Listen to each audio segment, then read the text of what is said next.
সুবহানাল্লাহ। বাপ আর কি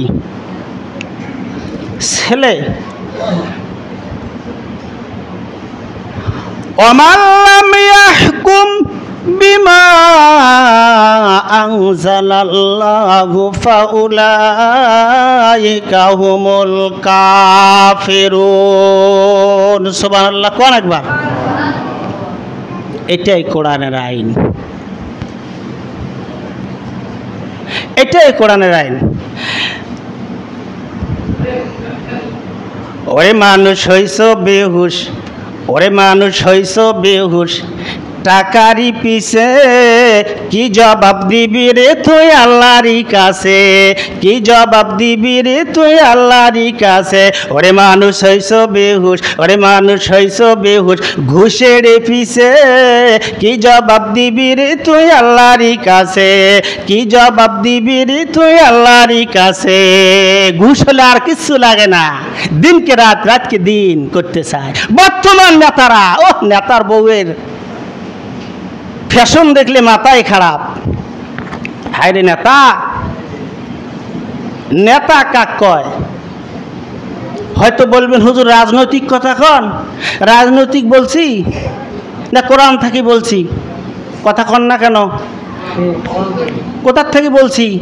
হজরত উমরের, আল্লাহর রাসূলের সাহাবী হজরত উমর, এই কথাগুলো বলার দরকার আছে, শোনার দরকার আছে না নাই? আমার বন্ধুগণ, আমার ভাইরা, হযরত উমর ইবনুল খাত্তাব রাদিয়াল্লাহু তাআলা আনহু আবারও অর্ডার করলেন, তোমরা দেরি করো না, মারতে থাকো। এবারে হযরত উমরের সন্তান মার খেতে খেতে জমিনের মধ্যে পড়ে গেলেন, বেহুশে পড়ে আছে হযরত উমর। নাকের কাছে গিয়া হাত দিয়ে নাকের মধ্যে দেখে নিঃশ্বাস আছে কি নাই। বাপজান, এখন পর্যন্ত নিঃশ্বাস আছে। আবার অর্ডার করলেন, তোমরা হযরত উমরের সন্তানকে মারতে থাকো। মুসলমান লক্ষ্য করেন, মারতে মারতে এক পর্যায়ে হযরত উমর ইবনুল খাত্তাব রাদিয়াল্লাহু তাআলা আনহুর সন্তান পৃথিবীর জমিন ত্যাগ করে চলে গেলেন। বলেন সুবহানাল্লাহ। অর্ধ পৃথিবী করিত শাসন, ধুলার তক্তে বসি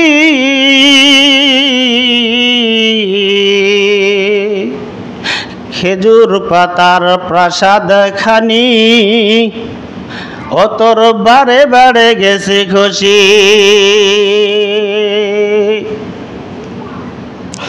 অর্ধ পৃথিবী করিত শাসন, তালি দেওয়া জামা গায়ে দিয়ে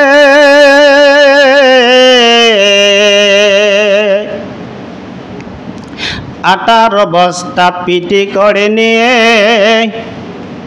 সেবিত দোস্ত মায়ে।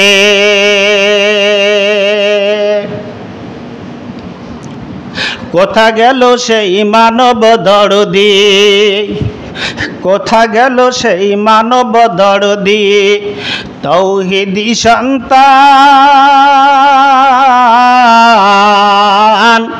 কোথা গেল সেই সোনালী যুগের সোনার মুসলমান। বালাগাল উলা বিকামালিহি কাশাফাদ দুজা বিজামালিহি হাসুনাত জামিউ খিসালিহি সাল্লু আলাইহি ওয়া